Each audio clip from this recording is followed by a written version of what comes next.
Indeed, my topic will be balancing mental health and performance in esports. And I feel obliged to say at this point that this is based only on my own experiences. I do not have a degree in psychology or I haven't worked in coaching, but I think this can help a lot of people not to make at least the same mistakes that I did transitioning into the sport so very young and inexperienced. So first I'll give you some of my background. So indeed I got into esports when I was very young. So I started playing League of Legends when I was only 15 and I already got recruited into a team when I was 16. So basically I was just grinding solo queue ladder and then I got noticed by a prominent team captain and they asked me whether I could join the team. And obviously I said yes, because that was kind of my goal with all the gaming I did. And so that's how it all started. And that team that I joined at that time would develop to be Fnatic later and the current Fnatic team can be traced back to that team that I did join. So at first I remember like esports, or at least League of Legends, was still like in its baby shoes. And the only tournament we had for about half a year or a year was this weekly cup called Go for LOL, and we would compete for the entire day on Sundays. We would start around 11 in the morning, and normally we would end at 2 a.m. And the main reward for this, if you won, was a stunning 100 euros. And we kept playing that tournament. And actually, the funny thing is that we almost always came second. I think we won it once. We lost to SK, I believe, almost always in the finals. But that's how my journey began. And then obviously League of Legends kept growing as a game, and I was very excited to join my first LAN tournament a bit after that, which was in IEM. And at that IEM also we got approached by Fnatic, and we did join the team. And the biggest reward from all of that was we got these MSI laptops. I don't even remember if we had a salary at that point, but I remember we got new computers, MSI laptops. I mean, laptops of that time worked better as toasters, I think, than laptops, but still, it was a really big deal for me. And then later on that year, we went on to Season 1 finals, and we won. And that's kind of how it all started. But even after this, like for a relatively long amount of time, I would say throughout the end of Season 1 and Season 2, I mean, League of Legends still wasn't really that big of an esports. I mean, how far we have come from that is just absolutely stunning, I think. But I think in Season 3 was the first time that it actually started to develop into something more professional, something more than a hobby, for me at least, even though I was competing at the top level for several years already. And this is when I moved to Cologne to live in a gaming house with my teammates. And at that time, I was still doing my matriculation examination, which in Finland you have to complete to be able to finish high school. And I had a very good balance in my life at that time, which I didn't realize at the time, but it was essential to my success. And that was in the morning, I would wake up, I would do schoolwork for a few hours, then we would practice as a team, and in the evening, I would go to the gym with my teammates. And exercise was a big thing also I picked up at the time, as I was a complete nerd before. I mean, I never went to the gym before, I think, in my life. But that really helped me cope. But I didn't understand the impact at the time. And Season 3 ended up being, for me, by far my best year that I played League of Legends. And that was because I had this balance. I had this structure in my life that helped me keep going. That actually, when I was playing, I could focus on a very different level because I had the schoolwork. The schoolwork was very boring. So actually getting to play was a huge, was more of a hobby in a way, or it was something I enjoyed a lot. But yeah, in Season 3, definitely we did very well. We ended up winning both the splits, I believe, or at least one of them. And then we went on to World Finals and we got third place, unfortunately losing to Royal in the semifinals. And I think that year I was actually probably the best jungler in Europe, or at least top 2 at the very least, and I was, I'd say, top 3, top 5 best jungler in the world. But after that, obviously, like, even though we lost at the finals, it was kind of to be expected at that time that we couldn't beat the Koreans or Royal. So I was very happy with our performance. But moving on to season 4, I mean, at this point, I had already finished all my schoolwork, right? I had graduated, and I was looking forward to season 4 because I knew that now I could just only play. I wouldn't have to focus on anything else except playing the game, and I really believed I could be one of the best jungler in Europe again, or one of the best, and perform extremely well. But what I didn't realize actually is that this is when my downfall began. And that was because of the loss of this structure. Because I was playing 24/7, I kept playing without any focus. And because I just grinded aimlessly, or well, I had an aim, but I grinded mindlessly, let's say, a lot of the days I was not using any of my brain when I was practicing. And I was practicing a lot at the start, like 14 hours, 13 hours a day. But what I didn't realize, and I realized this much later, funnily enough, not even during that year, is that it was actually hurting me a lot. Because I lost this structure and I only had one goal in my mind. And I also dropped exercising at some point as well. I didn't even have that because I just wanted to focus on playing, being the best. But because of this, I just ended up playing mindlessly. And that's a really common misconception that I hear. And something that I used to advocate as well was that more I play, the better I will get. And that's not true. The truth is, the more you play with actual focus, that's what helps you improve. And where that focus comes from is from balance in your life, from good mental health, from good physical health. And actually practicing or playing without focusing is practically useless. So if you want to play 14 hours a day, it doesn't matter if you can't focus. You would be better off playing 4 hours a day with your mind in the game, being present, being mindful.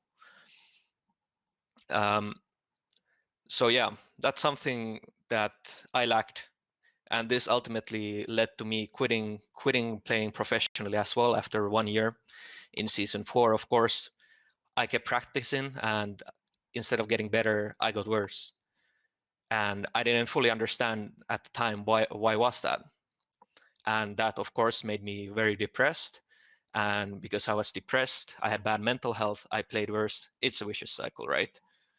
And at some point, I just had to get out, and I quit playing. And I did decently well transitioning into streaming. But it is a big regret of mine that it took me so long to figure this out, where it all went wrong, because I could have kept playing for at least a few more years, which would have been fun.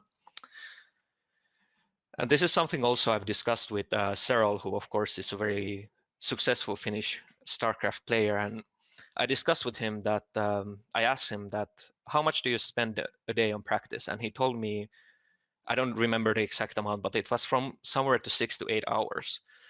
And that would include also not only practicing, but watching his WODs and watching the enemy WODs. And I talked with him about this focus thing, and he told me that always, if he lacks focus, he just stops playing. He goes do something else, right? And that's really important as well. If you are struggling with improving, whether you want to be a pro gamer, or whether you want to climb out of bronze, it kind of doesn't matter. It's just like when you lose focus, go do something else. You're not improving. You're just wasting your time. Of course, if you enjoy playing like that with your brain AFK, there's nothing wrong with that. It can be fun. But if you want to improve, you're not going to improve like that. And that's a fact. So yeah, that was the main point. But in addition, how to get better, I would recommend that pushing yourself very hard, it can work for a short period of time. for example, if you are preparing for a tournament, then you can push yourself to actually train more and kind of force yourself to focus, right? But you still have to remember to take breaks. We all have limits, and you can't kind of move past that, right?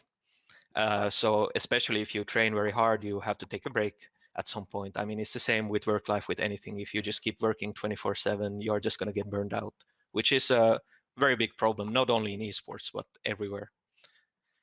And well, another thing, creating good habits. This, of course, can be applied to anything. One good book that I read about this is The Power of Habit, which helped me a lot. For example, to develop habits of doing exercise, right? I mean, nowadays with Corona, I kind of forgot those habits. I should definitely try to pick some of them up again, maybe pick up the book again now that the gyms are open again. And then another thing, creating a balance with a regimen. So like I said, the most successful I was when on the mornings, I had the dedicated time for studying, on the days, dedicated time for practice, and on the evenings, dedicated time for exercise. And after that, I could spend the rest of the evening as I saw fit. So this kind of structure is very important in esports, especially. And yeah, well, the biggest thing that I can recommend to anyone who wants to improve is to watch VODs of yourself. I mean, it's really boring. I didn't do it as much as I should have, but in the end, there's a lot of mistakes you make that you do not notice when you are in the moment or when you are playing. But then when you watch the VOD, you are like, what the hell am I doing, you know? But you don't actually notice it when you're playing a lot of the time. That's something I had to learn the hard way as well. But yeah, that's pretty much it for my shortish presentation. So now if there are any questions, I'd be more than willing to take them, so you can write them in the chat as well. Amazing. Well, thank you very much, Lauri. As was just said, if you guys have any questions, please feel free to write them in the chat. And I can relay them to Lauri here. I guess a few questions were submitted beforehand as well from our followers, one of which was, if you could choose just only one piece of advice for an upcoming player wishing to make the transition from just a talented player up and coming in the amateur space, or just an enthusiast of esports and gaming to actually making a career in the space. Not so much on the gameplay elements, but if you want to transition into more business side or playing as well, but any points outside of the game that you would give tips for those wishing to enter the industry. Could you repeat it again? Yeah, no problem. So for anyone wishing to enter the industry, be it as a player or a business professional, outside of the game itself, do you have any tips that you would provide for those wishing to make that transition?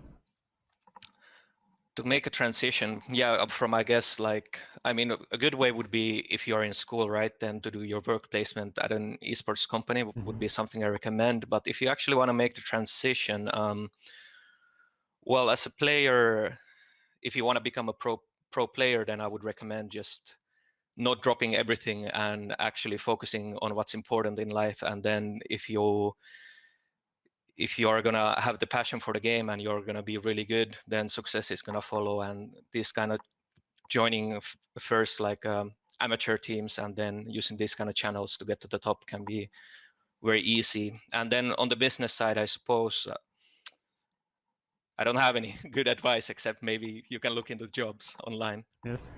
Okay, perfect. Thank you very much. Another question from Spoke was, what is your favorite distraction outside of gaming? So you mentioned the importance of getting away from the PC. Do you have any favorite things you like to do when you're not playing or just to get out of the workspace? Definitely in the summers, it's fishing. I mean, I'm pretty much as addicted to fishing as I am to playing video games. The only problem is in Finland, you can pretty much only do it in the summer. But now again, the season is starting, so I'm definitely looking to go fishing very soon again with this kind of amazing weather. Yes, and I guess you could combine the two if you looked into the pro pilkki or those ice fishing esports titles. True. Okay, we have a question in Finnish. Unfortunately, I'm not going to try to ask that because I will just butcher it. But is it in the chat, maybe? Yes, I believe so. Omenis lol.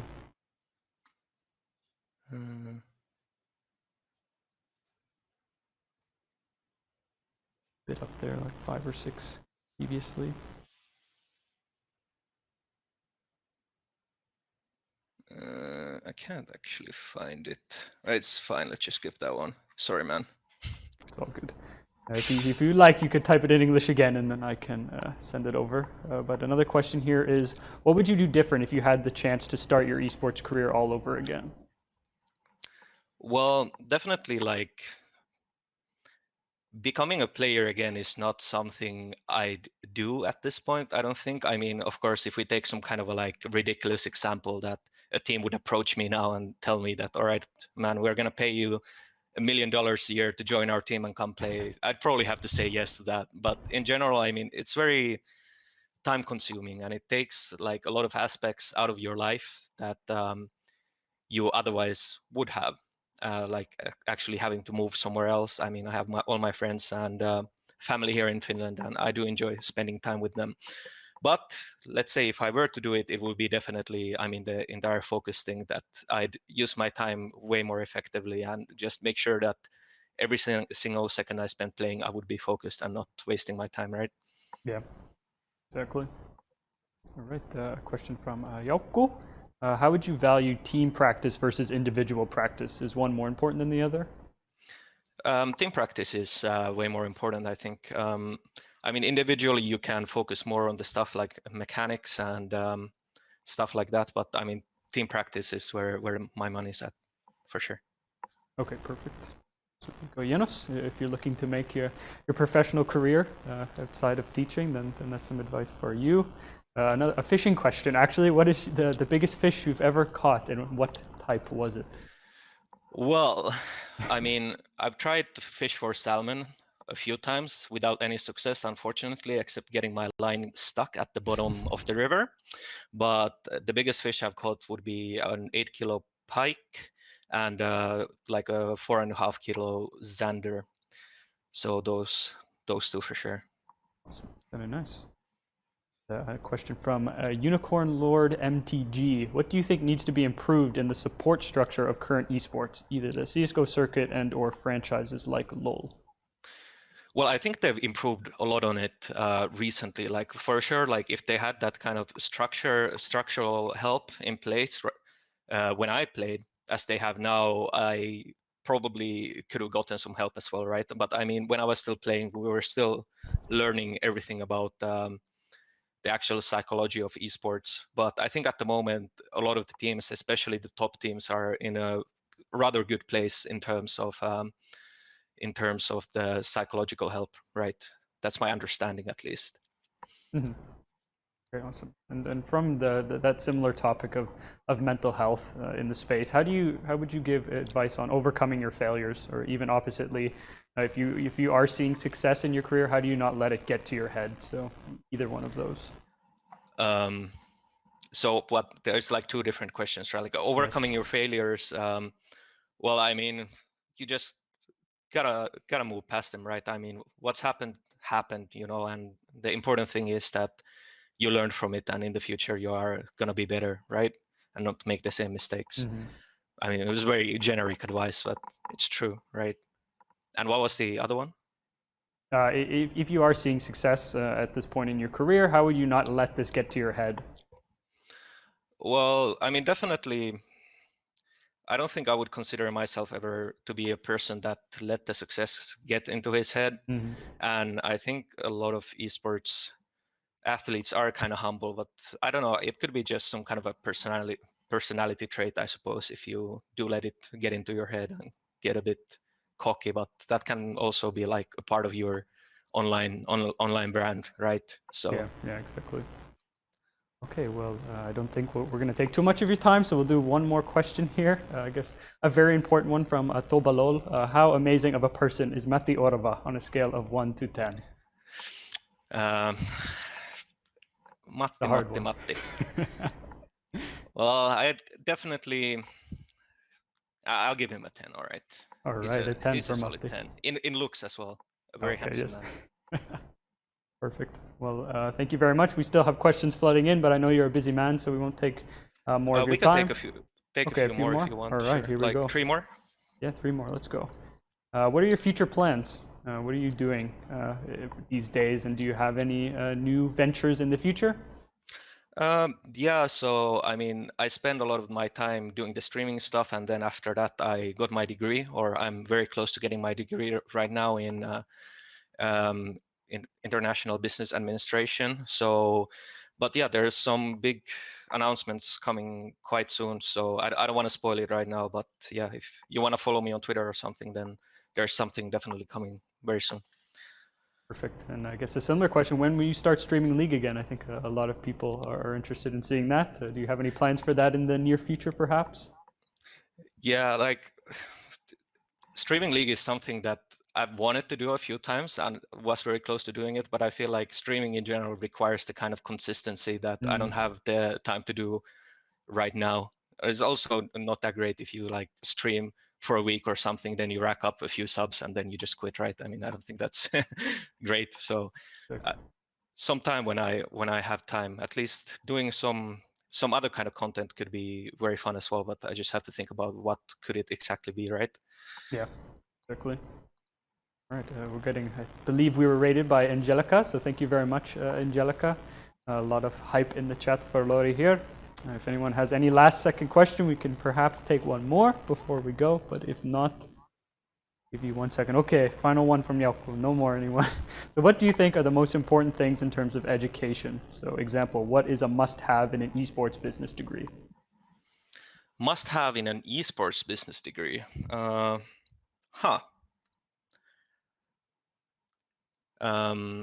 Well, probably at least the kind of like mental aspects or challenges that the players would face, right? So you know how to maybe relate to them in some level, because it can be very stressful, even though being an esports like pro can be like a dream job as well. It has some definite negatives, which is about making the game kind of a huge part of your life, and also like the kind of toxicity you might face if you do not perform properly, and it can really affect a lot of people, and maybe they don't show it, but you should be able to like spot it maybe if you're actually working closely to the players, right?